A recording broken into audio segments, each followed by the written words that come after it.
Em nome do Pai, do Filho e do Espírito Santo. Amém. Pessoal, sejam todos bem-vindos a mais um vídeo do canal Gabriel Ribeiro, otomista. E como eu prometi no meu vídeo anterior, eu disse que a terça geológica só sairia uma semana depois do que estava sendo realmente programada para ser postada. Então, como promessa dada é promessa cumprida, hoje eu vim contar a biografia do grande São Francisco de Assis, um dos santos de maior devoção no Brasil e no mundo inteiro. Ele é o padroeiro dos animais, da natureza e dos pobres, e também é o fundador da Ordem dos Franciscanos, que hoje é a maior ordem religiosa do mundo, com mais de 5.000 frades e freiras no mundo inteiro. E bem, São Francisco nasceu em Assis no dia 5 de julho de 1182. Ele era filho de um rico e respeitado comerciante de tecidos, e a família dele pertencia à burguesia italiana, e ela já era conhecida por ser tradicional no ramo do comércio e dos negócios. E por ser de família rica, ele foi já criado no luxo e conforto, com vários empregados o servindo, e também ele sendo educado desde bem jovem. Ele estudou na escola episcopal e lá ele aprendeu especialmente literatura e matemática. Só que Francisco não tinha muito interesse nos estudos, o que ele gostava mesmo era de desfrutar tudo que a sua condição financeira permitia que ele desfrutasse. Sendo assim, ele gostava muito das aventuras e dos esportes, especialmente equitação, caça e trilhas. Quando ele era adolescente, ele era bastante popular entre os jovens da cidade. Ele era apaixonado por festas, música, dança, vinho e grandes banquetes. Ele também gostava bastante de esbanjar, sempre fazendo questão de usar as roupas mais caras possíveis. Era também um jovem bastante indiferente quanto ao seu futuro. Só que seu pai queria que ele seguisse o legado da família e também fosse comerciante. Só que Francisco não conseguia se imaginar passando o resto da vida vendendo tecidos, e também ele não se imaginava formado em nada, já que ele não tinha interesse em tal. Só que uma luz no fim do túnel acabou aparecendo quando uma guerra entre as cidades de Assis e Perugia começou. E Francisco, que era apaixonado pelas histórias de cavalaria, achou que seria uma ótima escolha tornar-se cavaleiro. Com isso, ele se alistou para a guerra e foi convocado. Ele participou de algumas batalhas, só que em uma delas, sua tropa foi derrotada e presa. E Francisco foi feito de prisioneiro por 1 ano. E lá ele viveu em condições miseráveis, em um lugar sujo e aglomerado de outros prisioneiros. E lá ele acabou contrariando malária, e quase todos os seus companheiros morreram, e ele próprio chegou muito perto de morrer. E foi durante esse período que ele notou pela primeira vez em sua vida que ele próprio estava vulnerável às piores condições humanas, coisa que ele acreditava estar imune antes devido às suas riquezas. E graças a isso ele notou que nem tudo na vida era diversão ou dinheiro, e lá ele percebeu pela primeira vez a importância da espiritualidade, já que ele notou que os mais virtuosos eram os que lidavam melhor com aquela situação. E também ele notou a importância da amizade, já que os prisioneiros de guerra, por serem companheiros, eles ajudavam uns aos outros lá. Ele foi libertado após 1 ano e então ele voltou ao convívio da família.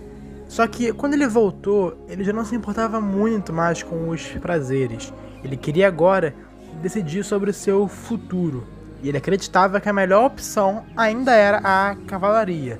E graças a isso, após ele se recuperar da doença, ele quis voltar para o seu batalhão. Só que quando ele ia viajar, ele ficou doente mais uma vez. E nesse período em que ele ficou doente de cama, surgiu nele um absoluto desprendimento do mundo e uma grande compaixão com todos aqueles que sofriam como ele estava sofrendo. Deus estava amolecendo o coração de Francisco, e nesse período ele refletiu sobre as pessoas e animais que passavam por coisas até piores do que ele estava passando, e o coração dele se amolecia cada vez mais e se compadecia desse sofrimento que há no mundo. Então um dia, enquanto ele estava deitado na cama, Francisco ouviu uma voz sobrenatural pedindo para ele que ele servisse ao amor e ao servo. E embora Francisco fosse de família católica, ele nunca foi muito ligado à fé. Só que depois desse evento, ele quis saber mais sobre o pedido e a origem da voz, e com isso ele começou a se dedicar completamente à oração. Ele aprendeu a rezar corretamente e mentalizou muitas diferentes orações. Ele também leu as Sagradas Escrituras e se encantou muito com a história de Jesus e dos apóstolos. Quando então ele se viu curado, ele resolveu dar uma volta pela cidade sozinho, até que então, de noite, ele viu um leproso abandonado na rua e passando fome e frio. Na época, o preconceito contra os leprosos era muito grande, de modo que quem tinha tal doença era completamente ignorado e afastado do resto da sociedade. E não era diferente quanto a Francisco. Ele tinha nojo de leprosos e não conseguia nem olhar para um direito sem sentir desprezo. Mas quando ele viu aquela cena de sofrimento, isso lhe trouxe uma grande compaixão e ele se colocou no lugar do pobre homem.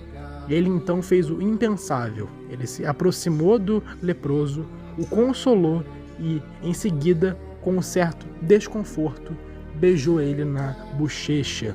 Ele então viu que o homem chorava de emoção. Ele deu seu manto para ele se cobrir e, em seguida, ele deixou o homem e continuou o resto do seu caminho. A partir daí, Francisco se converteu verdadeiramente e queria, a partir daí, dedicar sua vida unicamente ao serviço de Deus e do próximo. E ele não sabia muito bem como faria isso, já que as opções da época eram ou tornar-se padre ou monge beneditino. Só que Francisco queria estar em contato com os pobres e doentes e pregar o evangelho pelo mundo, e ele acreditava que nenhuma das duas opções ajudaria muito nisso. Eis que então, quando ele tinha 25 anos, enquanto ele rezava na igreja de São Damião, Francisco ouviu uma voz que lhe dizia: "Vá, Francisco, vá e reconstrua minha casa." De início, ele pensou que se referia à própria igreja de São Damião. Então, ele voltou para a Torre da Família e juntou uma grande quantidade de dinheiro, para que assim ele pudesse doar o dinheiro para a igreja. Só que no caminho, enquanto ele voltava para a igreja, ele viu vários mendigos abandonados. Então ele sentiu pena deles e doou todo o dinheiro que ele havia trazido. Foi aí que ele notou que reconstruir a igreja não era apenas aquela igreja, mas reanimar os valores cristãos e mostrá-los para a sociedade gananciosa da época. A partir daí, então, ele notou que a melhor maneira dele servir a Deus seria deixar todos os seus bens materiais para trás e viver assim como Cristo e os seus apóstolos viviam. Só que quando seu pai descobriu que o filho havia doado muito dinheiro a um bando de mendigos, ele ficou furioso. Ele ordenou que seus servos trouxessem Francisco à força para a Torre da Família. O pai dele então bateu muito nele e o prendeu com correntes nos pés como castigo. Só que a mãe de Francisco ficou com pena dele e o libertou. Só que o pai estava ainda com raiva, então ele levou o filho ao tribunal para julgamento. E lá, dizendo aos juízes que seu filho havia roubado o dinheiro dele e queria de volta, Francisco tirou a roupa na frente de todos e a entregou ao pai, como forma de compensar os bens roubados. Eis que então ele saiu de lá nu na frente de várias pessoas. Ele deixou casa, família e bens, passando a viver na pobreza e castidade. Ele então passou a visitar os doentes nos hospitais e ajudava na reforma de várias igrejas, vivendo às custas das esmolas que lhe davam.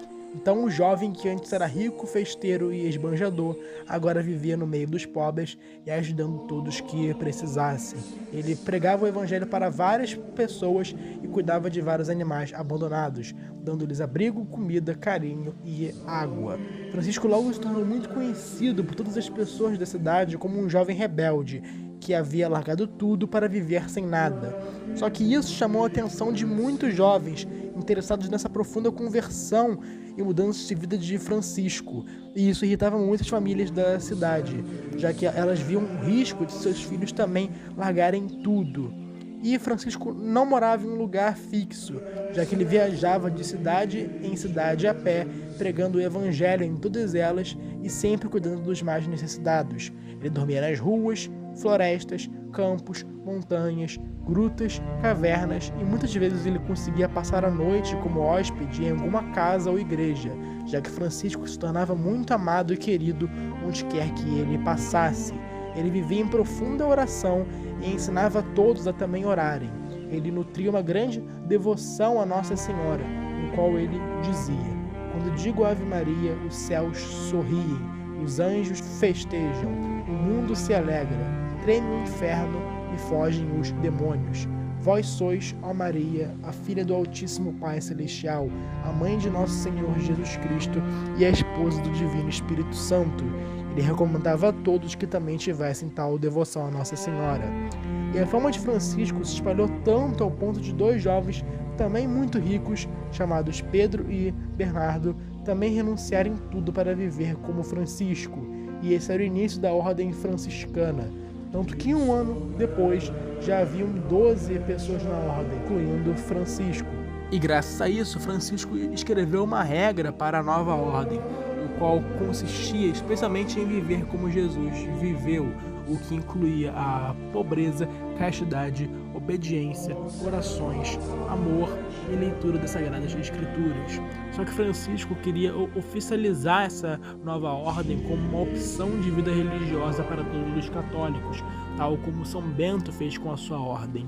Só que quando eles estavam peregrinando até Roma, a ordem não foi aceita pelo Papa, que na época era o Inocêncio III, porque ele acreditava que tal estilo de vida era rigoroso demais e impraticável, e então eles foram dispensados. Só que nessa mesma noite o Papa teve um sonho em que via Francisco reerguendo a igreja e sendo elevado à glória dos santos. Então ele decidiu voltar atrás e oficializou os franciscanos como a mais nova ordem católica. E agora ele próprio era um grande admirador de Francisco e via ele como um homem santo e que Deus estava com ele. Francisco deu o nome da ordem de Frades Menores, porque ele queria mostrar aquilo que Cristo ensinou: quem se humilha será exaltado, quem se exalta será humilhado. E também, quem quiser ser o maior, seja o menor. E Francisco era um homem bastante alegre, elétrico e ágil. Devido aos constantes jejuns, ele era tão magro que parecia doente e que não comia há semanas. Mas mesmo tão magro, ele tinha muito mais energia do que todas as outras pessoas. Ele estava sempre ocupado e pensando como poderia servir a Deus e aos outros da melhor forma, de modo que ele raramente pensava em si ou fazia algo para agradar a si mesmo, já que a sua maior alegria estava em ver Deus e seus irmãos felizes. Isso era tudo para ele. A devoção que ele tinha pelo sacramento da Santíssima Eucaristia também era muito grande, no qual ele dizia que mais importante do que alimentar os outros com a comida, que é a vida do corpo, era alimentá-los com o corpo e sangue de Cristo, que é a vida do Espírito. E a ordem de Francisco crescia cada vez mais, e ela andava por várias cidades e países diferentes, pregando o Evangelho e convertendo centenas de pessoas, com muitas abandonando tudo para entrarem na ordem.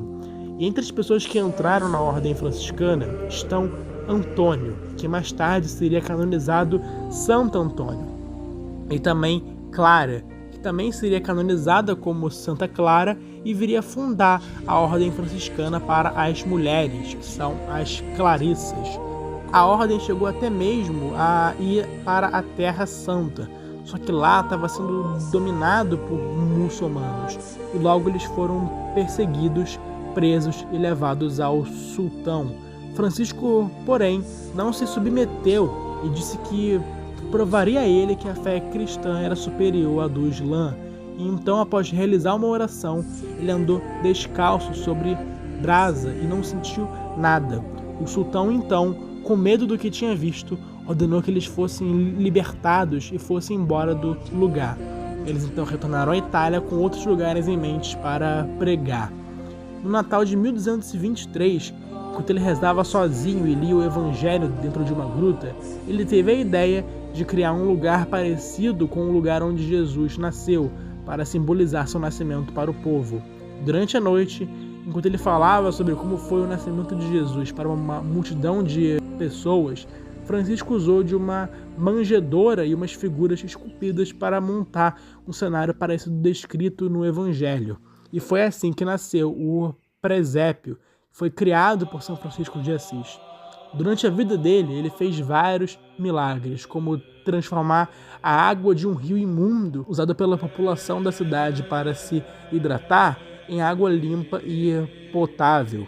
Ele também curou um homem surdo um dia enquanto leprosos tocaram nele. Eles foram instantaneamente curados, levitação enquanto orava e também expulsão de demônios. O amor que ele tinha pelos animais era exemplar. Ele dizia sempre: todas as coisas da criação são filhos do Pai e irmãos do homem.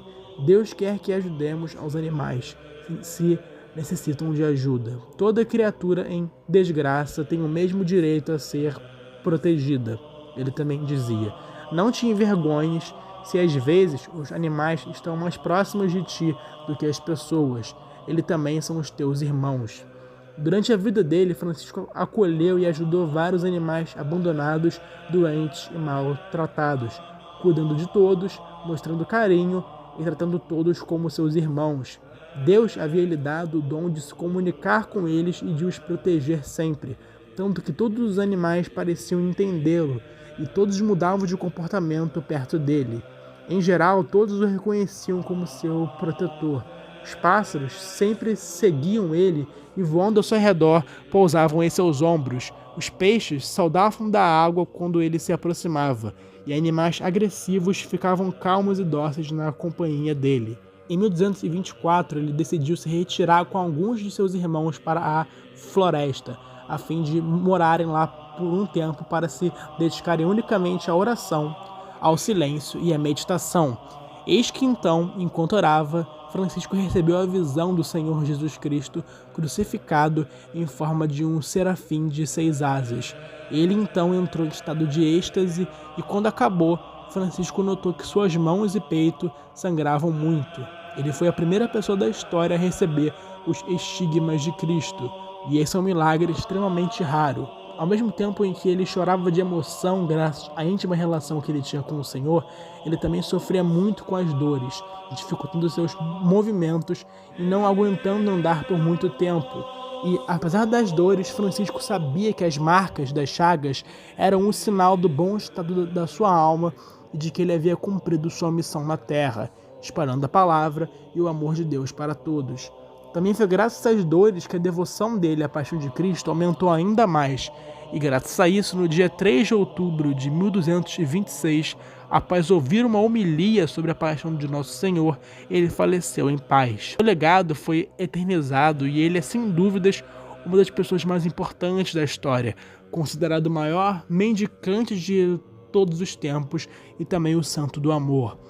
E como todos amavam muito São Francisco, e ele já era considerado um homem santo ainda em vida, ele foi beatificado 1 ano depois de falecer e canonizado 2 anos depois, marcado para sempre na história como um grande servo de Cristo e um santo da 7ª morada. São Francisco de Assis, rogai por nós. Amém.